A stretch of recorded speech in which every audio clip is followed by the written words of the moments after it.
The skyscrapers in the background and Lake Michigan alongside the racetrack. NASCAR is coming back to Chicago.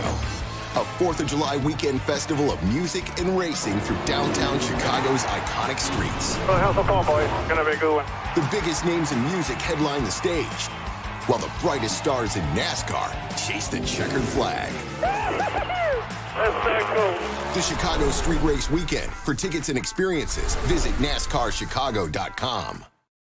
Roll Tide and welcome to this final edition of Crimson Drive, driven by NASCAR for the month of June and kind of wrapping up the athletic year here at the University of Alabama. I'm Roger Hoover. Great to welcome you back inside the Advantage Center studios at Bryant-Denny Stadium, as we will have a great show lined up for you. Again, Crimson Drive, driven by NASCAR for the final time before we take about a 2-week break and then come back in mid-July around SEC Media Days. We'll start our show by taking a look at what's coming up thanks to our friends at RJ Young. RJ Young is the official technology solutions provider of Crimson Drive. Hear what's coming up on the show this afternoon.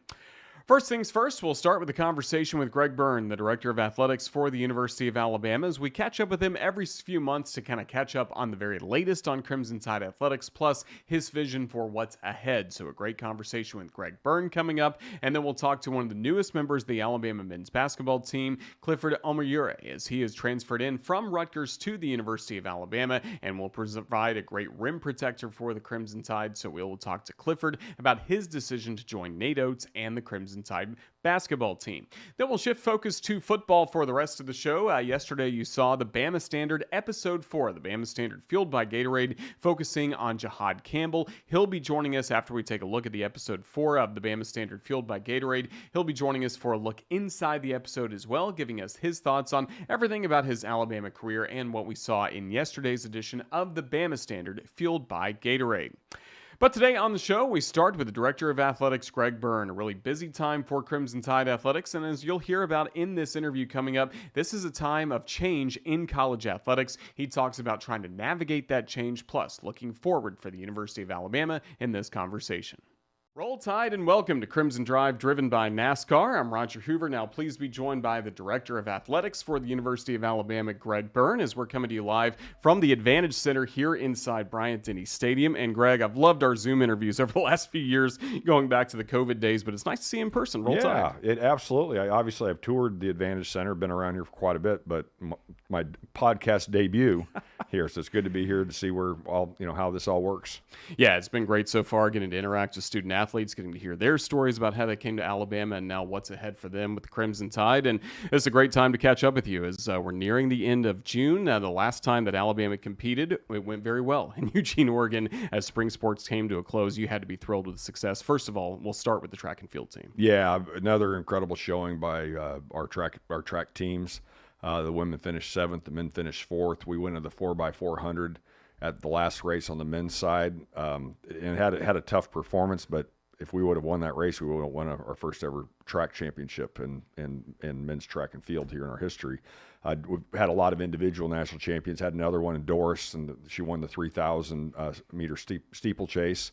I was able to be there for that event, which was great. And it's just I know our fans know this, but until you're around it on a daily basis, how much time and effort and energy all of our kids put in, no matter the sport.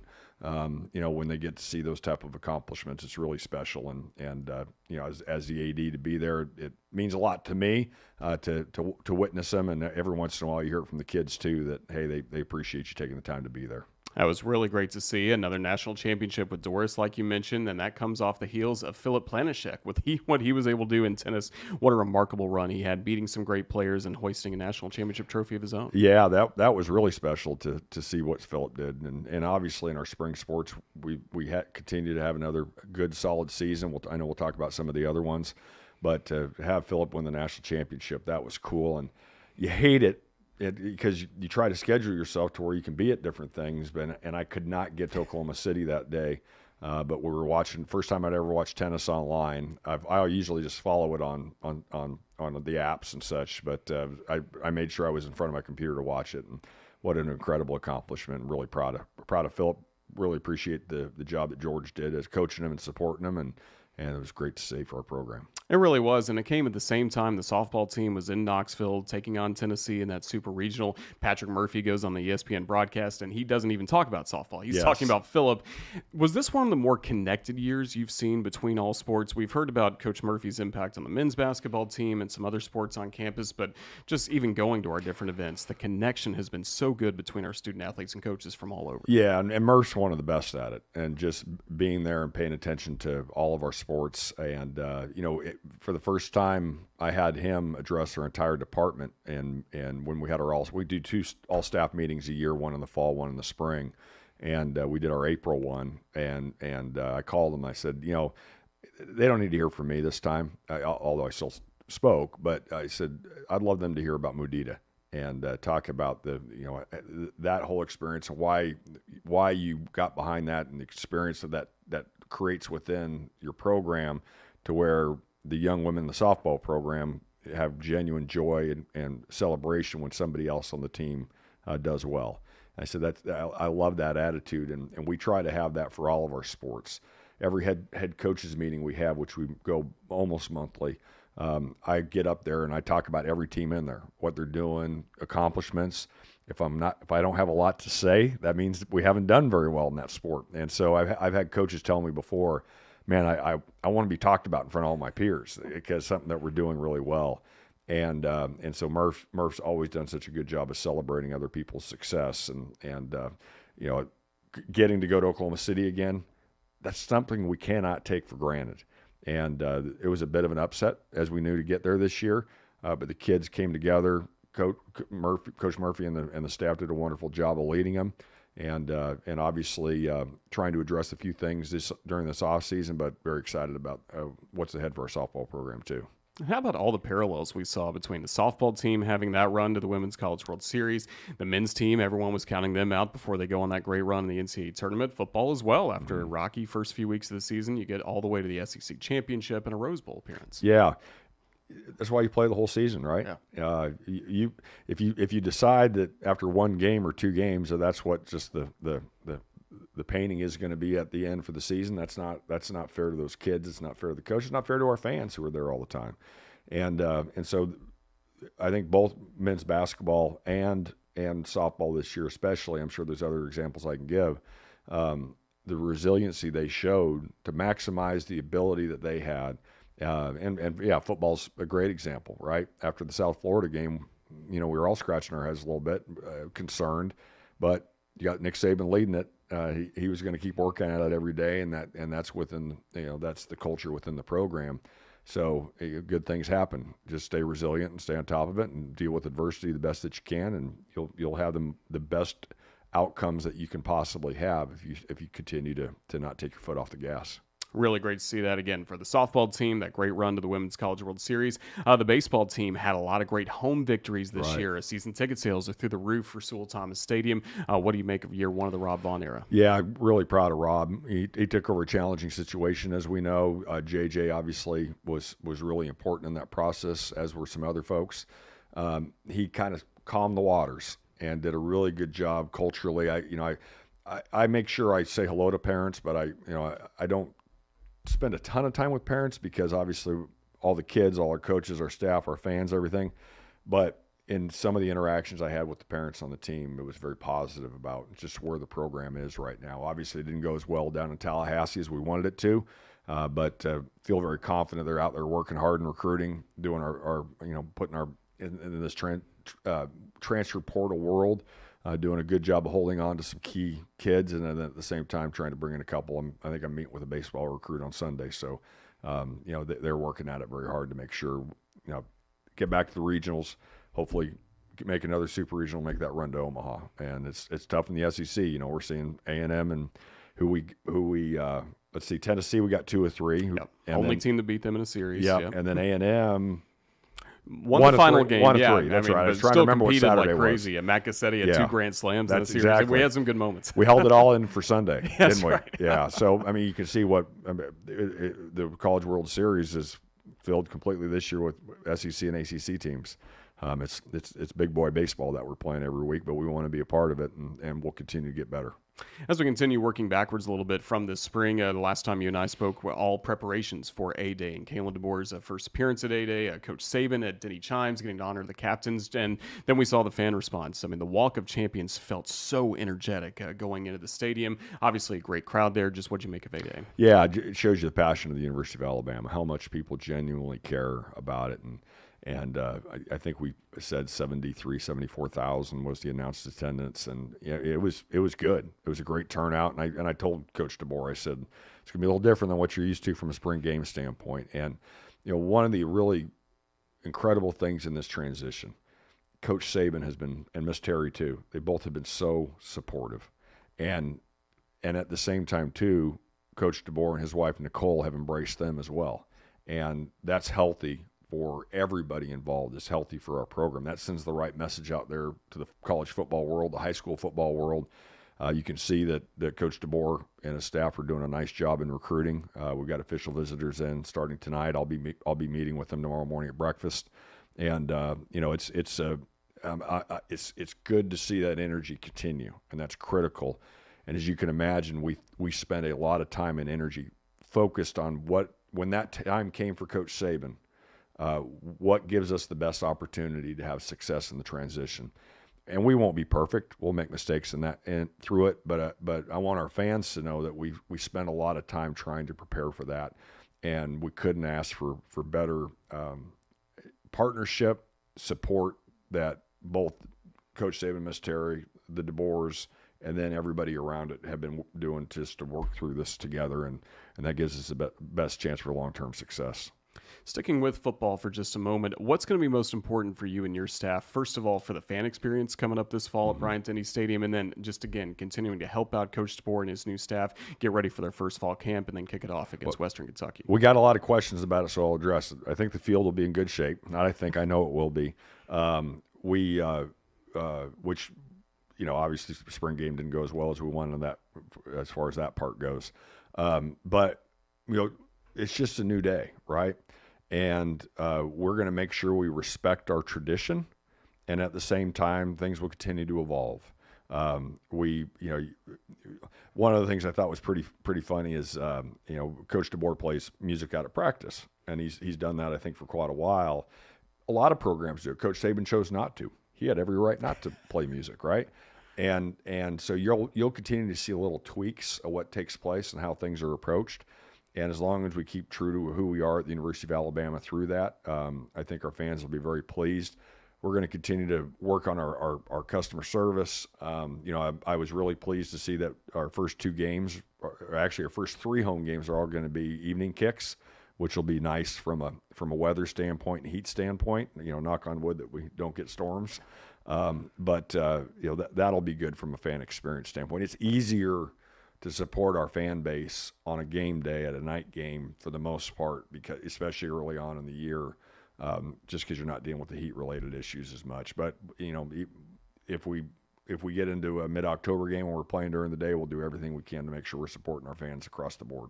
How nice is it to have so many of these game times already laid out, or we know it'll be the flex, either an afternoon or a later kick? It's great. I think Greg Sankey and the SEC office and our partners from ESPN, they deserve a lot of credit. We as ADs have been pushing to have more knowledge of game days on the front end so our fans can plan. There's a big difference on a 11 a.m. Central game and a 6 o'clock, and how a family's going to plan to get here and be a part of it and tailgate and everything else, go home that night, all those things. And so giving us that flexibility and knowing that, hey, we know some games are going to be night games for sure. We know some are going to be in this 3-4 hour window. That helps our fans a lot, and we think that's great. It really does. So, again, we're excited for football season that's just around the corner. And then a lot of fans, I think I've talked more about men's basketball specifically in the month of June than I ever have before on some of these shows, because obviously the run to the Final Four was so memorable. We've continued to see good news coming out from Nate Oates in this basketball program. Just as you look back to when the run started in the NCAA tournament to where it ultimately ended up in Arizona for the Final Four, how special was that 3-week stretch for this program? It was incredible. Nate, from the time we touched down here in Tuscaloosa, the energy that he brings to that program day in and day out. And you've seen it in the roster turnover world we're in right now. He doesn't sit and complain about it. He just goes to work. And kids see that positive energy. They see that just the culture of the program, and they want to be a part of it. I actually got to watch some workouts yesterday for the first time with the new group. I certainly don't have the eye that Nate Oates has, but I know a little bit, and we're going to have a good basketball team, men's basketball team this year. I think we're going to have a good women's team too. Coach Curry's done a good job bringing a couple key pieces in, and then obviously we had the exciting news of announcing the new practice facility. People have said it's a renovation of Coleman. It's really not a renovation of Coleman, other than some team areas that we're going to work on inside of Coleman. But it's the day-to-day practice. The women are going to take over the current men's gym, and then connected to that side, that southeast side of Coleman Coliseum, will be a whole new building that's going to have a new court for the men. It will be connected to, it will be right next door to where the women will go as well. And then they're all going to have new team rooms, locker rooms, video rooms, and the coaches' offices, both for the men's and women's. Part of the women's will be on the existing, there's a platform overlooking the court. Some of the women's offices will be built into that. And you know, we've talked about the arena much longer than I've ever wanted to talk about it. But our world's changed, and we've had to continue to adapt. As you can see, kids pay a lot more attention, the coaches pay a lot more attention to where they're going to spend 95% of their time, which is their practice facility and the meeting rooms and everything around it. So we're going to have a really, really good setup for both of our programs. It shows our commitment to want to be successful with both of our basketball programs. And there's a lot of momentum for that. And so maybe it's not quite the arena that we're taking advantage of it to that level, but we're showing a very significant step that will put us on par with anybody in the country from a day-to-day development standpoint. And Coleman still is going to have to be addressed. You know, it's older than I am, and I got a lot of gray hair, right? And so at some point we're going to have to address this, but this gives us a little bit of time to figure out what our new model in college athletics is going to look like as we're navigating the House litigation settlement and the impact that will have. I'd encourage our fans, for those who are watching this, go do a Google search on House litigation, and you can read some of the articles that are out there. I'm not saying all of them are the gospel, so to speak, but it'll give you some context to what we're dealing with, and it's very significant. It's going to have an impact on what we're doing, no matter where you are in college sports. Yeah, I was going to ask you about that, because I think even fans that try to keep up with so much of the off-the-field news as much as they can probably are getting lost a little bit with everything that's come out in the last few months. It certainly has changed a lot, and the future can seem very uncertain for a lot of fans. So kind of where's your focus going to be as you try to navigate these waters that, you know, we can even talk about 5 years down the road, we don't know what it'll look like, but even next year, and just all these different terms that are thrown out, I think it could be a little overwhelming. Yeah, it is. I was actually talking to Jay Sewell, our men's golf coach, the other day, and I know we'll get to that in a second. But Jay was talking to one of his peers, another coach, another prominent program, and they're out this time of year recruiting, right? Jay was in Chicago last week recruiting, and one of the coaches said, "Man, I didn't understand this House litigation." He said, "Well, I'm not doing this as this. It's just you got to be up front. You got to tell people what's going on." And Jay said, "Well, Greg's been talking to us about it for about a year. That this is a big deal." And we had an all-staff meeting in April, like I mentioned. I talked to him about the House litigation, and that we're going to have a different lens on how we do our day-to-day operations. And so there's going to be some good with that. There's going to be some challenge with that. And everybody, not just Alabama, everybody will be dealing with this going forward. So what I would say to our fans is take the time to learn about it. It's complicated. There's been a settlement that is in the process of trying to be finalized sometime after the first of the year, most likely, and that will give us some guidelines as far as what, you know, how this will be structured going forward.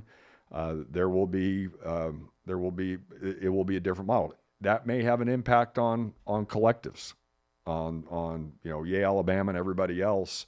I've seen the collectives start to organize and try to say, hey, we need to be here afterwards. They may be They may not be. We don't know. Anybody that's coming out and saying this is how we're going to handle it exactly, in a lot of different facets, whether it's collectives, whether it's Title IX, whether it's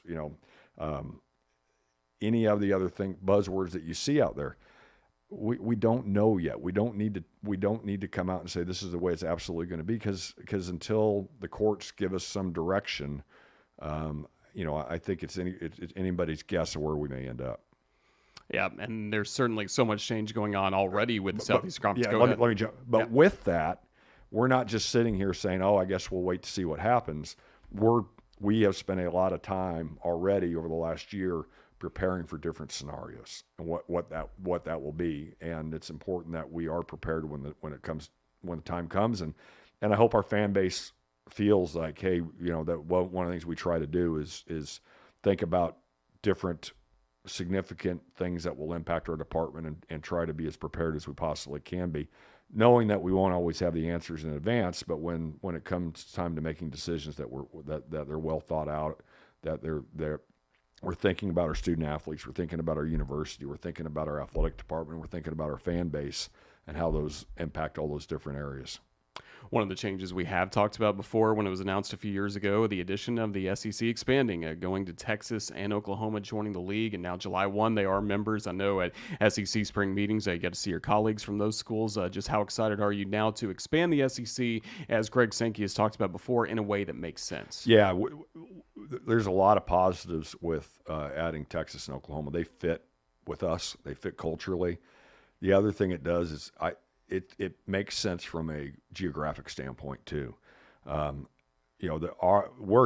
really centrally located. We can still bus to a number of schools from here, right? One of the things I think that made the SEC championship football game so special over the years, besides just the historical success of the SEC, how much it's a part of our culture, you could drive to Atlanta in 5 hours from almost every school, right? And that made sense. We're fortunate. We're about as centrally located as anybody in the SEC.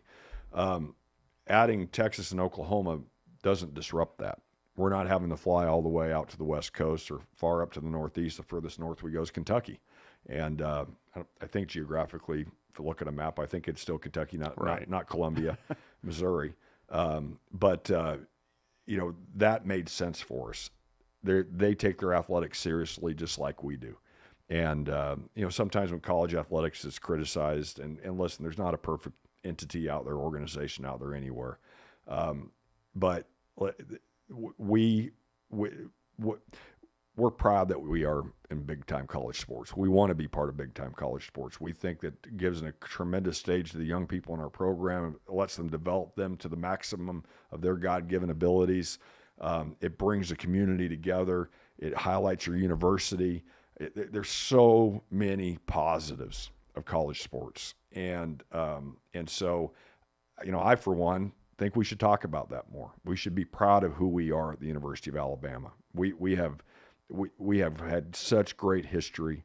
We are having success at really high levels today. I think we're going to finish 9th or 10th in the Directors' Cup, which will probably be our second highest finish ever, which is the overall performance of the athletic department.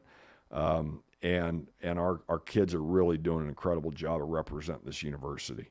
And that's worth talking about, and that's worth celebrating. And all of us as our fans, we should be celebrating together with that, because it takes all of us. In spite of the leadership in athletics, in my role, we're having success. But it takes all of us to be as good as we possibly can be. And I don't think there's a better school out there than the University of Alabama, of all working together to have that success. And that's from Dr. Bell. That's our trustees. That's our coaches that we have. We've got a great lineup of coaches, but it's the passion of our fans, and it's the passion, the hard work of our kids too. That's really good to see. And sticking with Texas and Oklahoma for a moment, we've heard about your friendships within SEC ADs. How about Joe Castiglione, Chris Del Conte now being your colleagues in the same conference? Yeah, I met Joe Castiglione. He was like 35 years old, and he had just become the AD at Missouri. And I was this was at the Orange Bowl between Nebraska, Tommy Frazier's, I think, junior year, and Florida State. And Bobby Bowden was coaching Osborne. My dad was AD at Nebraska. And I met Joe. He had just been named the AD the day before. I think I was a sophomore in college, if I'm not mistaken. so a long time ago. And he's been one that he's been an AD as long as he has. I think he's over 30 years now. That's hard to do. I'm in year 17 or 18, and side story, I'm really good at this. The other day I was on a Zoom with the president of the Atlanta Falcons, ADs from about 4 or 5 different schools. They were talking about some stuff with Mercedes-Benz Dome and all that. And I wasn't leading the meeting. And the AD that was said, well, Greg, as the senior member of this call, what is your opinion? We want you to speak first. I'm like, God dang, man. I was 36 when I became the AD at Mississippi State. And I've always kind of thought of myself as the young guy. And I guess I'm the only one that thinks that now. But Del Conte at Texas, we go way back. I love to give him a hard time, and he gives me a hard time too. We've been dear friends for a long, long, long time. First time I ever met him, I tell the story. It was 1995. I was the regional fundraiser at Oregon, making $25,000 a year. Regina was pregnant with Nicholas, who's 28. Will be 29 next month. And so I'm in the exhibit hall at NACTA, which is our national conference, and I'm eating the free hors d'oeuvres and drinking the free. I think I had a beer in there and drinking the free beverages that they had, and I'm standing next, because that's all I could afford. I couldn't afford to go out to dinner, and so I'm standing next to this guy, and he's talking, and I finally said, "Who are you?" He said, "I'm Chris Del Conte from Cal Poly San Luis Obispo." He was their facilities and external guy at Cal Poly. Wow. And we ended up going to a Riddick Bowe fight that night, and we've been friends for almost next year will be 30 years since then. And he's the AD at Texas, and I'm the AD at Alabama, so we're both very fortunate. So it's a great lesson, the relationships that you build. Not all of them are going to be lifelong, right? But it's important to have those types of friendships and relationships, and being there for each other when things are good, and being there for each other when times are challenging too. Now I want to beat the tar out of them in everything that we do, and they're a heck of a program both at Oklahoma and Texas. But it's okay to have collegiality when you're not going to compete with one another, and have some friendships too. Yeah, maybe we'll see Texas in the SEC championship game. We know we're going to Norman right before the Iron Bowl, so we're certainly looking forward to that trip. That's right, absolutely. I've never been to Norman for a football game, so I'm looking forward to it. That'll certainly be good. You mentioned a moment ago the men's golf team, great success stories this year, starting with Nick Dunlap, the U.S. Amateur winning on the PGA Tour, and then turning professional, having a great year. And now the future Nick Dunlaps are going to have such a great home along with the women's golf team. Yeah. You have to be thrilled with the progress the golf facility is making. Yeah, it's last Friday night, Jay Sewell and his wife Stephanie took Regina and I out for a tour because I hadn't been there for about a month and a half, and it's awesome, man. It's really cool. And we've had some donors really step up to make this thing a reality. It's going to be really special, really unique. Our kids are going to be able to have access as long as the sun's up, right? And heck, they can be in the hitting bays when the sun's down. And it shows a tremendous commitment to our golf programs. We want to be great there. We have donor support that allows it to happen, that we have specific donors who are really interested in seeing the success we've had in the past and even to today, even take a whole nother step up. And it's going to be hard to duplicate for anybody. I'm not saying it can't happen, but a mile from campus, some of the best golf facilities out there are 20 miles from campus. So it's going to be incredible. We're going to be able to qualify out there. You're going to be able to play the holes multiple different ways, and the clubhouse and the practice area. The story I like to tell is when I just showed the concept to Justin Thomas the first time. He and I did a Zoom together, and I was walking him through it, and I got done, and I said, "What do you think, JT?" And he said, "That may be the coolest golf concept I've ever seen." First recruit I ever showed it to, Nick Dunlap. How about that? Yeah, because he was kind of waffling there at the end. Other schools were using our facility against us. And so Jay called me. He said, "Hey, we got this kid named Nick Dunlap coming in." And he said he needs to see the facility if you don't mind. I said, "Yeah, absolutely. We'll show it to him." And he signed the next day. How much do you enjoy those interactions with recruits, even if they maybe don't even sign with Alabama, but you follow their career elsewhere? And obviously you love the guys that do, and guys and girls that do sign here. But just, is that one of the best parts of your job? Love it. Met with a track recruit right before I came over here. I tell our coaches, don't have me meet with a recruit to appease me. Have me meet with a recruit if you think it helps, okay? And you can tell the story of who we are from my lens, and we won't.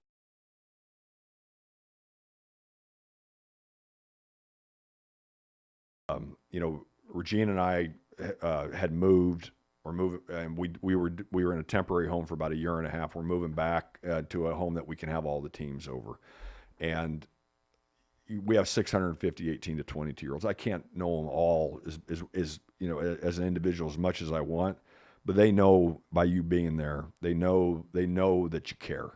Okay, listen, I'm in the weight room in the morning. You probably can't tell, but I'm there obviously to take care of myself, but I'm there to be around the young men and young women in our program. A little bit at a time. You don't come on too strong, just a little bit at a time, and you build the relationships. And it's sometimes you don't know that they're watching, that they're paying attention, but it's amazing. Oftentimes toward the end of their career or after they're done, you hear the stories of things you didn't even know. And that goes for all of us. All of us have an opportunity to make impacts on the people's lives we're in. Every one of us, every single day. And I tell our staff that we all have an opportunity to serve. And when we serve other people and we think about their feelings, their emotions, how they're doing over ours, we're happier with who we are. And I fall short of that at times, but it's amazing when I take it off of me, myself, and I, and try to talk about we, us collectively. I'm a better AD, I'm a better father, I'm a better husband, I'm a better friend. And again, at times I fall short there. I don't do as good a job as I should, but if I can keep getting back to that on a regular basis, I'm going to be better at all those different areas. And each of us have that opportunity on a daily basis to make an impact. It could be one person. Okay. It could be tens of thousands of people, hundreds of thousands of people. It doesn't matter. Everybody wants to feel valued. And even if we're only making an impact on one person, that one person appreciates the steps and actions that you took. That's really well said.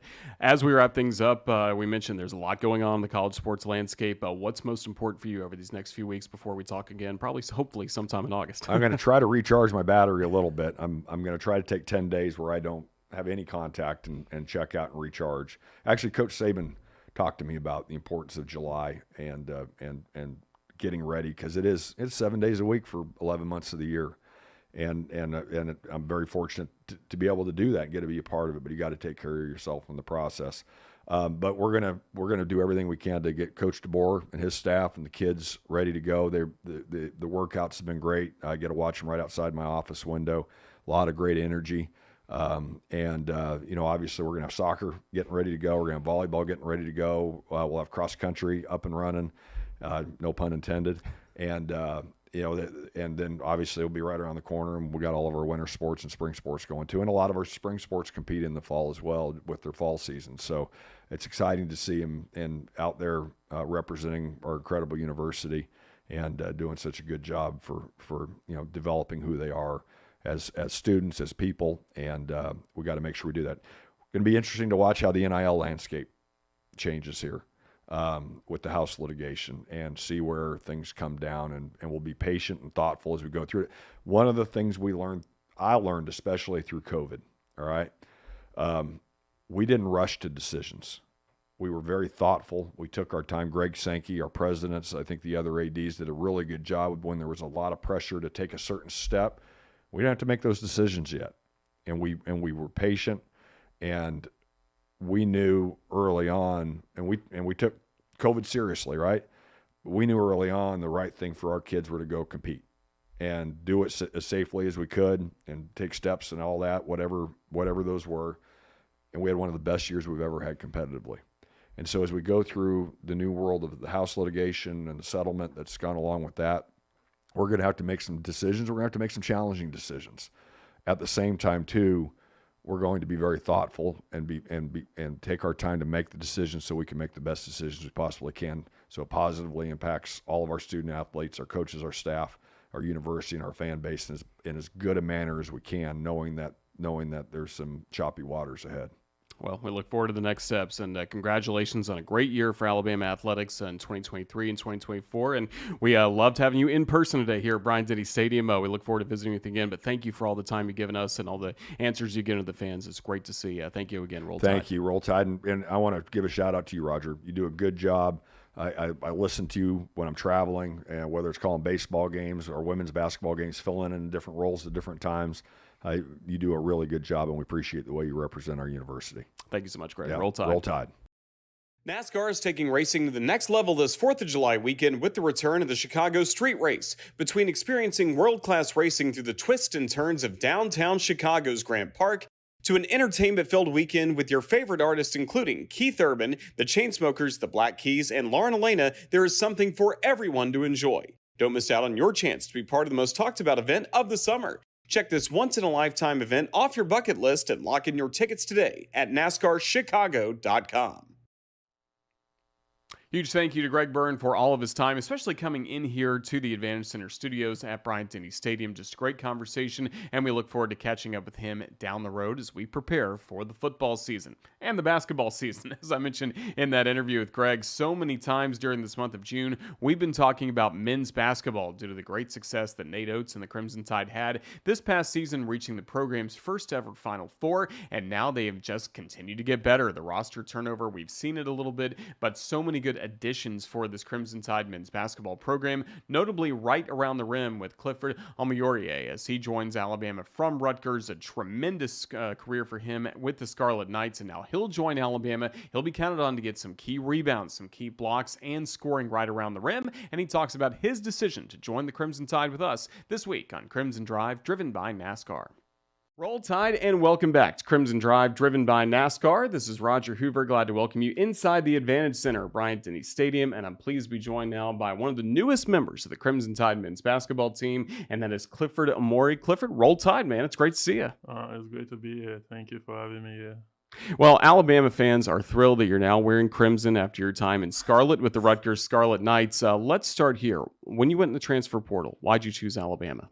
Of all my choices, Alabama was the best choice because I watched them in the match when they had the match madness on, and like it was a great fit for me. Just seeing the way they play, their play style, and like they compete against each other. So just I need a team with like the NBA kind of like play style, spread the floor, a lot of threes, like fast-paced offense. Yeah, it really has been an exciting style of play that Nate Oates brought here. What did you like about getting to know Coach Oates and his coaching staff? No, they're great coaching staff. Like they want to push you to be the best person you are. Like, like in practice, they're gonna push you like to go give your maximum effort, and they always talk about playing offense and pushing yourself, giving effort every time, playing your highest at every time. So they're all great staff. Have you liked the workouts you guys have had so far here in June? Yeah, I love the workout. Like it was like competing every day, just going at it. Like I like the great group of guys we have too. Yeah, who have been some teammates that have helped really welcome you to Tuscaloosa and gotten you used to the culture here? Everybody pretty much, because most of us like we are new to the system, so we all just learning from the other guys like Mark, Latrell, Mo. We just learning from the guys, Jaren. So we're getting some, just some insight of everything about Alabama from them. Did you enjoy keeping up with Alabama's Final Four run during March Madness? Yeah, it was great to watch. Like I just see like some place I could like be of good help, like defensively. I watched them; they got good offense and good defense, but like I know I could be a good addition to that. What do you feel like you bring to this team? I would say just my my defense, my efforts, my just like my aggressiveness and everything, like on offense and defense, just being able to bring that energy and effort. What's the key to rim protection then? It's just energy all the time, like I just go like timing the ball and just going again in practice. I've learned a lot from the guys too, because we got great guys. They didn't know that I'm gonna come block the shot. They'll be using their pump fake against me, so I'm getting used to that now. And do you like being in the system as well? You're able to get a quick shot, a block shot, maybe on defense, and you're able to quickly get it to a teammate down the floor, and they may either quickly get to the basket or shoot a three-pointer. Yeah, I like offense like that, just, quick pace offense. Like, got like a lot of like guys that could like make threes and stuff like that. So it's gonna be a good like way to spread the floor when I run to the rim and stuff like that. That really is a fun style of play that Nate Oates has had to a lot of success here. And obviously fans wanted you to come to Alabama, the recruiting process. Did you enjoy kind of keeping up with everything, especially what Coach Murphy was doing on social media with the Clifford, the big red dog, and all that kind of stuff? It was really fun. I think it was just starting stuff, because every time I go on Twitter, Like, he don't tag me in the post, but I'd be getting like people tagging me on it. When I go see it, it was like just fun, like just reading through the comment on what people are saying, like the big crimson dog, like stuff like that. It was funny. And they even got Roll Tide Willie involved. Yeah, everybody was involved in that. It was just funny. It really was fun, as again, everybody wanted you on this campus due to your standout career at Rutgers. Let's go back for a moment and talk about, first of all, growing up in Nigeria. When do you remember starting to get into basketball? Was that the first sport you really liked? No, I was playing soccer. I did soccer and I did a little bit of track, like long jump and high jump growing up in Nigeria. I started playing basketball like a year before I got to America, but it wasn't like organized basketball. We were just going at it in the park. Then when I got to America, that's when I got used to it. Like my guardian, Mohamed Oliver, he was one that like trained me, and with Brian Crawford, they taught me all the stuff I know, like playing from Queen of Peace, the school that brought me here. They closed down, so I had to transfer to Rosa Catholic. That's why I started getting my offers and interest from colleges. That's when I come into Rutgers, and it's been great since then. Were you a pretty good soccer player? Yeah, I'm pretty good. I play like, striker and sometimes goalie. Yeah. That's really good. Do you miss it at times? Yeah, I've been juggling the basketball once or two times a day. So, yeah, I miss it a lot. That's really cool. So you mentioned you started to get into basketball, and there were attention from colleges as well. How tough was it for you to decide to move to America when you were only 14? It was tough just leaving my family, but my mom knew it was like for the best because get a better education system. Because I mostly came here for books because I was gonna do engineering, but I think like basketball would be a great way to get a scholarship because my mom won't be able to afford those scholarship money. So I started playing basketball, and that's how I got my scholarship to go to Rutgers from there. Yeah. Who were some of the people in the United States that helped you the most once you made that transition? Once I make my transition, Mohamed Oliver, which was my host family, Brian Crawford, his wife, they was there for me, and also my family too. Like they was emotionally, they was there. While physically, Mohamed Oliver, and they was there for me. I've seen some good videos as well of your brother being able to make the trip. And first of all, what did he surprise you after a high school game, around a high school game? Yeah, I didn't even know they was planning that because I didn't expect him was coming. Then when they started calling names, then I saw somebody walking. Then I know that was him because I know his footsteps from miles away. So yeah. Yeah, that was a really cool moment to see. And then I loved as well, as you were at Rutgers, he came back for your senior day. How special was that? It was great just having him there for both nights, and I wish my mom was able to make it too, but it was great having my brothers there. Really cool moments for you as you put together a solid career at Rutgers, not only scoring, but rebounding, block shots, performing well in the Big Ten. Just what was the transition like going from elite high school basketball to then playing college basketball, especially in a tough league like the Big Ten? The first couple of weeks was, pretty hard. I had like a little knee strain from I got injured, so I was out for like 2-3 weeks. Then when I came back, just from those 2-3 weeks when I was out, I get to watch a lot of basketball. I got to see a lot of learning and things I could help when I'm on the floor and things like to do. Cause I learned a lot from like the big men just being and the bench just watching, not being able to play. So I learned a lot from there. I just learning from Miles Johnson, who was the big man when I was there. So yeah, I learned a lot from there. And how about playing against some of the best big men in all of college basketball, especially a guy like Zach Edey at Purdue? It was pretty good going against Zach Edey. Like he's a tough guy to play against. He's big, tall, so you're gonna have to be physical at all times against him. That win against Purdue, one of your favorites? Yeah, like twice. We won. That's we beat right. them twice back to back when it was number one. So that was a great thing to do. We beat them at our place and at their place back then. So it was a great thing to do. And dunking on him was my favorite. So not everybody said they could dunk on a 7'4" guy. So I did it. So yeah. That's really cool. Kind of what led to success on that play? Yeah, I dunked on him twice that game though. So they only got one on tape because it fell on the ground. But I dunked on him twice that game. That's really good. That's some good bragging rights, right? Yeah, that's a bragging. Not everybody could bag that. What was the focus for you in the classroom at Rutgers, and then what are you focusing on here at Alabama? I was going to do mechanical engineering at first, my freshman year, but it was with this class schedule and the practice time, it was a little, too busy. So I had to switch from mechanical engineering into information technology. So I got my degree from that, and now I'm getting my certificate here at Alabama. That's really good to see. And again, it's been a whirlwind for you, finishing up at Rutgers this past spring, going through the recruiting process, and ultimately signing with Alabama. You've gotten to do some team workouts over this past few weeks here in June, but what's the focus for you this summer? What are you trying to improve on? Like, we've been doing a lot of shootings, like, outside offensive game and stuff like that. Be able to make the right plays. That's what we've been working on this whole summer. And that's what I want to get better at. Making the right play, be able to extend my range from shooting and stuff like that. Has it been a fun system to get to learn? Yeah, it's been a fun system because all the things I know I could do, like just being able to like do it now is like, it's great because the coach, they make you want to do it. And then how about the defensive intensity? I think too much people look at Alabama's offense and the high scoring and the 3-pointers and all the numbers, but they don't realize how tough the defense is played at this level. Has that been really drilled into you by the coaching staff? Yeah, like everybody here could play defense. We got great guys that like, when I watched the last tape on the NCAA tournament and just seeing the guys, now these guys could really play defense, just like we got great offensive guys that they don't see the defense we're playing because we got guys that could like knock the ball from like Steph Curry range here. So we got great guys on defense. I could mention like 10 guys right now that be playing great defense in practice. I won't even count myself out on because I know I play defense, but we got Byrne, we got Mike, we got CY, everybody playing great defense, Giant, everybody going at it in practice. That's really good to see. And of course, those workouts will continue over the next few weeks. And then I know for you, the opportunity to go back home to Nigeria is coming up as well this summer. How excited are you for that? I'm really excited. Like, it's been 8 years since I see my mom in person, so I just can't wait to do that. Like, see my mom, be with my mom, enjoy my mom cooked meal. So it's been a while. Can't wait to do it. What's the food you're looking forward to the most? It's called like a Bengal soup and starch. That's my mom's specialty. So yeah, can't wait for that. That's really good. How long do you get to be home?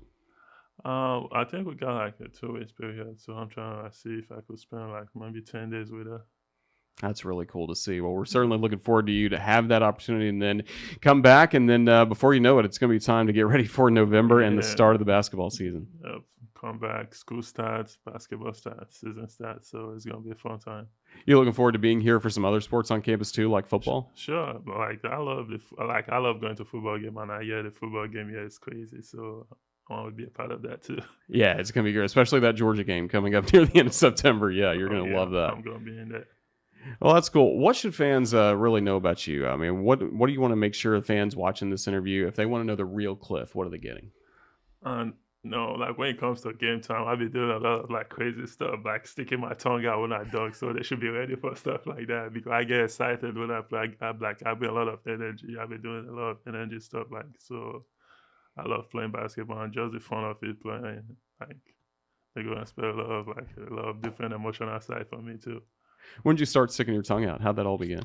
I started in high schools, I think junior year. I started, I think, in a summer camp. It's some league we play in New York. So it started just when I dunked the ball. I mostly learned it from Michael Jordan when he stick your tongue in the free throw line and stuff like that. But I just do it when I dunk on people now and when I'm swinging on the rim too. That's pretty cool. Here at Alabama, you're going to wear number 11. Any specific reason why number 11? Yeah, number 11 is the day, like September 11 is the day I lost my granddad, and October 11 is the day I was born. So, yeah, 11 means something to me. That's a really special tribute. And again, Alabama fans are thrilled to have you here. Do you hope to see a lot more Clifford stuff on social media? And do you go by Clifford or Cliff more? Either one is good, but Clifford, either one is good. Whatever you feel comfortable with. Well, we're certainly looking forward to seeing you play for the Crimson Tide wearing number 11 and getting a lot of block shots, sticking your tongue out after a lot of dunks. It's going to be a fun year. Cliff, just thank you so much for the time you've given us here on the Crimson Tide Sports Network. We look forward to seeing you again later this fall. Roll Tide. Thank you for having me. Thank you. NASCAR is coming back to Chicago. Gonna be a good one. The biggest names in music headline the stage, while the brightest stars in NASCAR chase the checkered flag. The Chicago Street Race Weekend. For tickets and experiences, visit NASCARchicago.com. Well, for the rest of the show, we'll be talking about football. That certainly will be our focus when this show comes back in mid-July as we gear up for Alabama football 2024. But over the course of this past month, our friends with Learfield Studios here at Bryant-Denny Stadium inside the Advantage Center have put together the Bama Standard, fueled by Gatorade. It's been a really in-depth look at Crimson Tide football players, really in a lot of ways off the field more than anything. Talking about Tyler Booker, Deontay Lawson, and Malachi Moore. We visited with them for the last 3 weeks, and now this week we're joined by Crimson Tide linebacker Jihaad Campbell. And before we have our Inside the Episode conversation with him, let's take a look at Episode 4 of the Bama Standard, fueled by Gatorade. SEC on CBS brings us the Volunteers and the Crimson Tide on a perfect day in Tuscaloosa. Before the game, Saban, he came up to me. He was like, we're going to need you to start for this game. And I was like, okay. And, once he told me that, it was just like, it was like another shock just came to my body. Like, I bet, you got to be on your stuff. Like, you got to do what you got to do and just be you. Second half of the game came around. We had very great momentum, and then that play just came about. They need every yard they can get right now. Milton, backside pressure, down he goes, the ball is out. It's going to be scooped, and it might be a score. It is! Campbell, touchdown, Alabama! My boy Chris, man, shout out to you. Made that strip sack, and then once I seen the ball, and I just scored, and the whole crowd just got lit.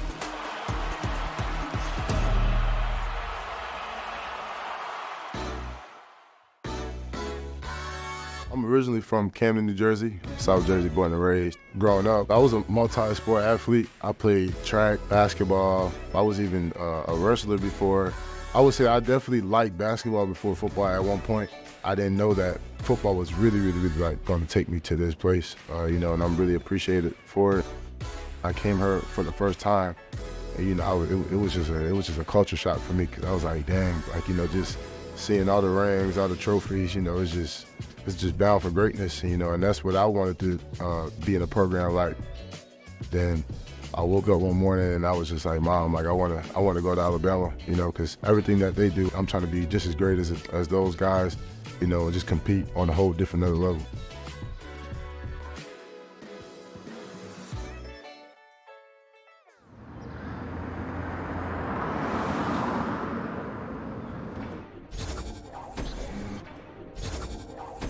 I like to play video games like Hogwarts Legacy, those type of word games. They bring the interest to me, when I'm bored or when I'm just chilling in the crib. You can pick whether you want a witch or a wizard. Me, I'd rather pick a wizard because they got more tricks to them and more superpowers. It's just games to find side missions and quests, just interesting things like that. Like on Hogwarts Legacy, he got a wand and different type of tricks. So I like that type of stuff. It just, it's very interesting. My dog, his name is Simba. He's a big little bully. He's not that big, but he's like a pocket bully. We're gonna go outside with his favorite toys. He got a bone in the bag, and this little ring thing that he like. If you throw it away, he'll just go catch it. Every time I come home from practice or something like that, or even just waking up before workouts, I can just vibe and chill with my dog. He a real good, I would say just emotional support dog. When you don't want to be chilling with anybody, you can just be chilling with your dog, just kicking it. Give it to me. Give it to me. Give it to me. Oh. You want to take it from me, bro? You want the bone? Yeah, that's what you want. That's what you want. Sit. Good boy. We relate on the same type of terms. I feel like I'm a dog, so we the same. We twins, man. That's my son right there. Come on, Simba. Let's go back inside. Come on.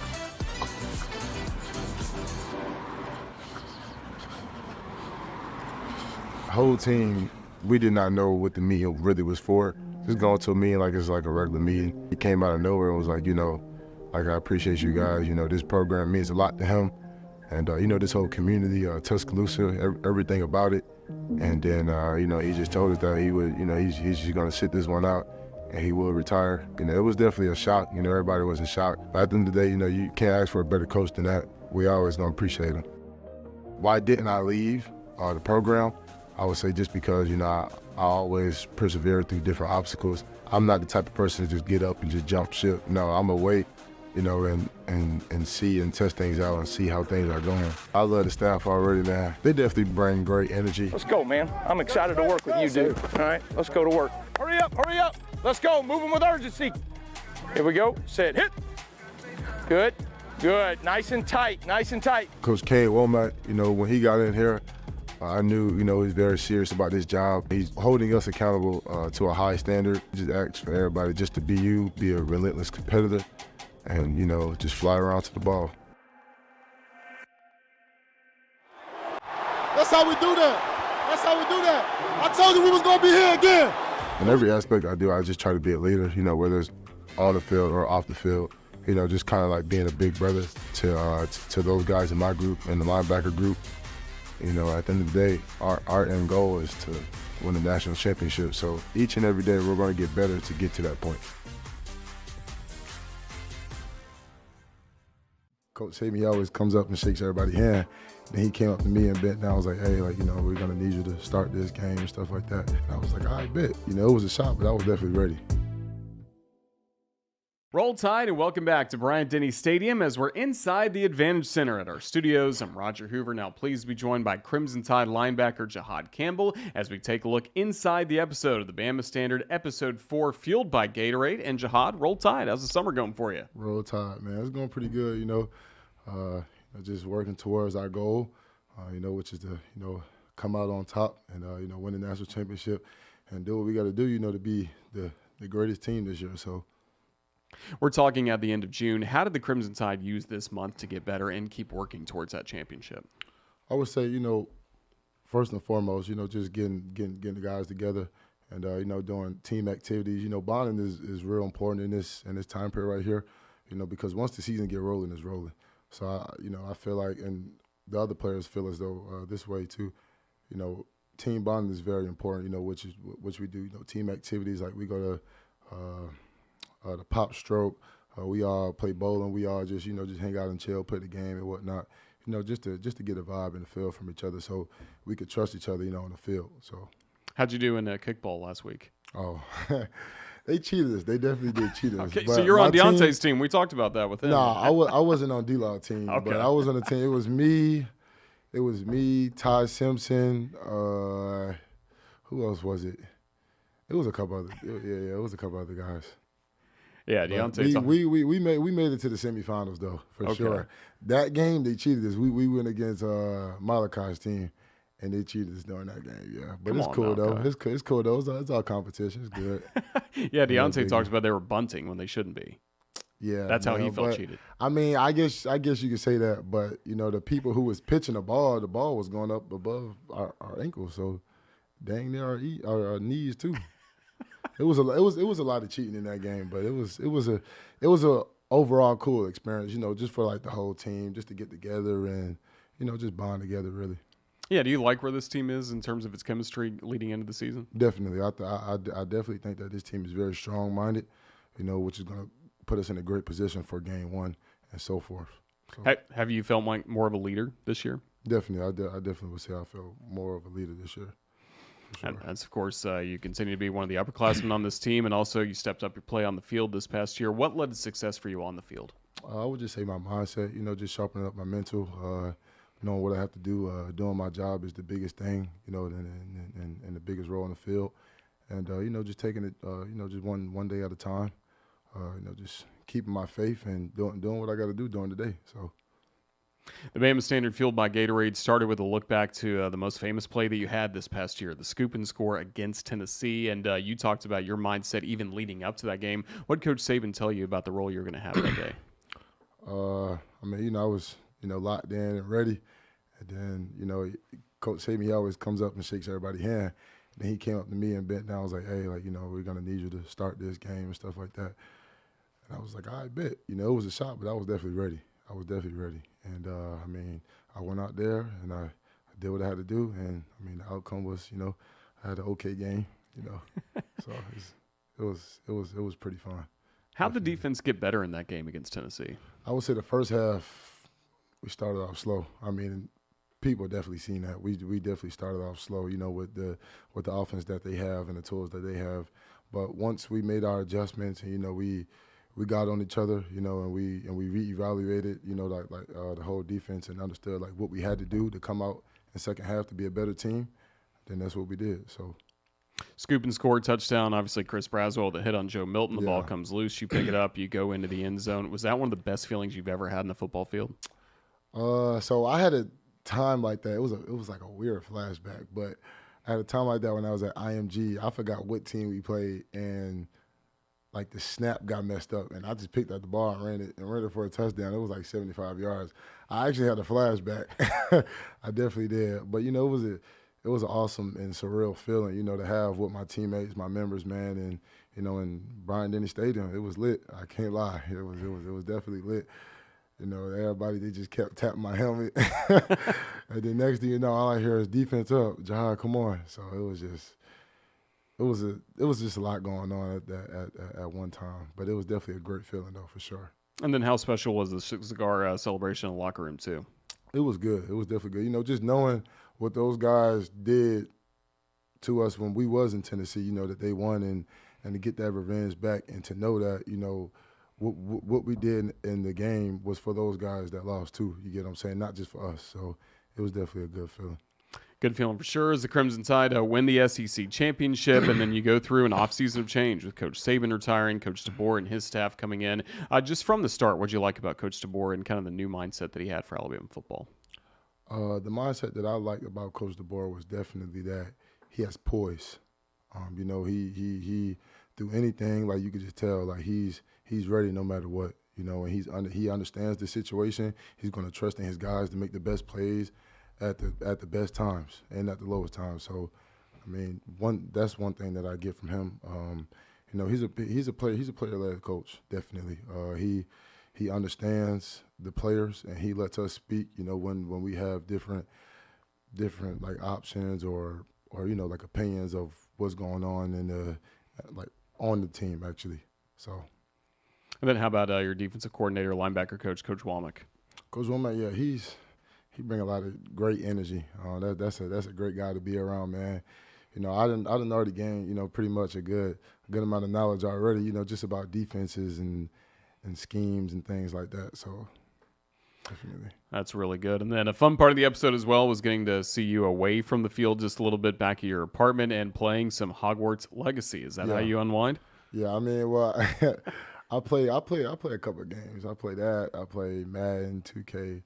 I actually been on Call of Duty in a minute. So yeah, I've been on that for a little while. It's definitely it's a cool game, a cool little reaction timing game.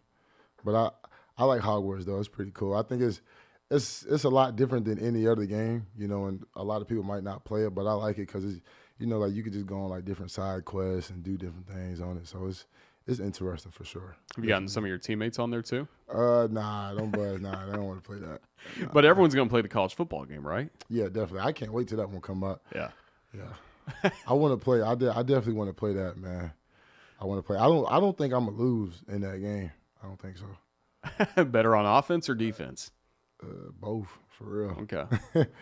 Both.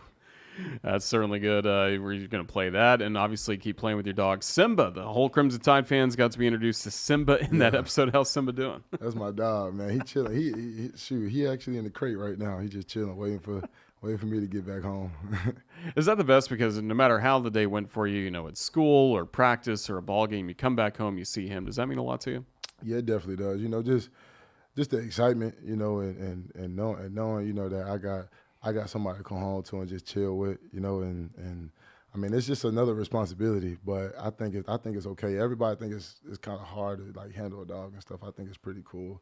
We get to do fun things. Like yesterday, I was taking him for a walk, and he looked at me and then he just started running. I didn't expect him to do that. So we was just racing a little bit. But yeah, it's definitely cool though. It's new, but it's cool. Where do you like to take him around Tuscaloosa? I take him to like the dog parks usually. Or I take him on the quad, I just take the leash off and he just start roaming around, just getting out there on the grass, just chilling. That's really cool to see. So again, all that fun stuff off the field. You talked about your on the field role too. Just what do you feel like is going to be most important for this Crimson Tide defense this fall? The most important thing I think for this defense, is togetherness. and to have a dominant feeling when you just step on that field. Like ultimately, I think that's the biggest thing for us this year. And another big piece is just doing your job. That's it. That's the main thing, because when we do our job, when we believe in each other, the offense get on the field faster. And, we just get 3 and outs. So, that's the main goal, man. Swarm D, that's what we live by right now. And, we're going to have 11 crazy people running to that ball. I tell you that for sure. Definitely. Certainly like that. How much does having a good offense to practice every day up against, how much does that make you guys better? It makes us better a lot. Just going up against our offense, Coach DeBoer offense. I haven't seen any offense just like it. They run a lot of different things, and they got skillful players over there too that can do a lot of athletic things. And Jay Mill too. Special shout out to him, man. He keep on grinding. Being a great team leader. For all of us, and we're just gonna keep on rolling.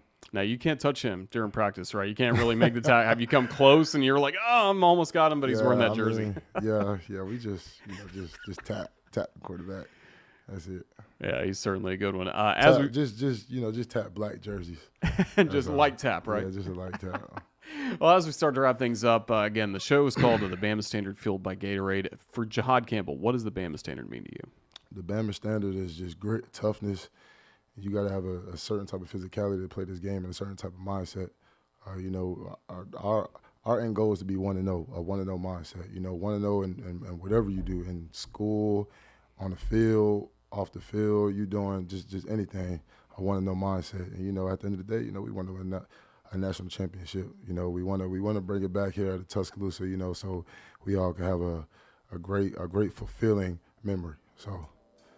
To get to that goal, man, we just gonna have to do what we got to do every game and just keep on punching that clock. That's it. We look forward to it. Jihaad Campbell, thank you for your time. Roll Tide. Roll Tide. The Chicago Street Race Weekend is the can't-miss event of the summer. Don't miss out on the opportunity to witness the thrill of NASCAR stock cars battling for the checkered flag through the iconic streets of downtown Chicago, July 6th and 7th. Lock in your tickets today at NASCARchicago.com. Fun conversation with Jihaad Campbell, and again, tip of the cap to our team with our Learfield Studios of producing the Bama Standard fueled by Gatorade over the past few weeks. All of those are available on demand on Alabama football social media platforms, as well as the Alabama Athletics YouTube page. But really fun to catch up not only with him, but Deontay Lawson, Malachi Moore, and Tyler Booker over the last few weeks. It's time to take a look at what's coming up on the Crimson Tide Sports Network as we end this month of June and really the athletic year. Our weekend update is always presented by our friends at Wickles Pickles. They're wickedly delicious. Find so many flavors available online at WicklesPickles.com, especially with the 4th of July coming up. A lot of cookouts, a lot of great times, thanks to our friends at Wickles Pickles. Here is the programming notes. As I mentioned, this is our final show in the month of June, so what's coming up next on the Crimson Tide Sports Network? We're going to take about a 2-week vacation as things kind of slow down a bit around college sports at this time of the year, but this show will be back coming up in a few weeks. Coming up on July 18th will be our next edition of Crimson Drive, driven by NASCAR, as we'll take an in-depth look at Alabama's appearance at SEC Media Days, plus some more conversations with Crimson Tide student athletes. All of that's coming up again when this show resumes, coming up on Thursday, July 18th at 2 p.m. And one reminder as well, Crimson Drive, starting with that show on the 18th, we'll be back once a week, leading you up to football season when we return to our schedule of going both Tuesdays and Thursdays at 2 o'clock with comments from Crimson Tide student athletes, coaches, media members, as well as it's going to be an exciting time coming up once the show resumes, but this is going to wrap up everything for us here in the month of June. Huge thank you to our video producer, Ethan Carabin. He put all of these shows together, and thanks as well to the guests, especially the ones we've had here with us at the Advantage Center, Greg Byrne, the Director of Athletics, Jihaad Campbell, as well as Clifford from the Alabama men's basketball program. It's an exciting time for Crimson Tide Athletics, and thank you for following along during the month of June as we're in the off-season, but still plenty of news around the Crimson Tide, and if there's any breaking news over the next few weeks before this show returns, make sure you follow us online at UA_CTSN. Follow our pages all online on our social media platforms, as well as subscribe to the Crimson Tide Sports Network on YouTube for the very latest on the Alabama Crimson Tide. But for everybody with Crimson Tide Sports Network and Crimson Tide Athletics, this is Roger Hoover. Thank you so much for watching another edition of Crimson Drive, driven by NASCAR. Enjoy the next few weeks. We'll see you back in July right here on the Crimson Tide Sports Network. Roll Tide, everyone.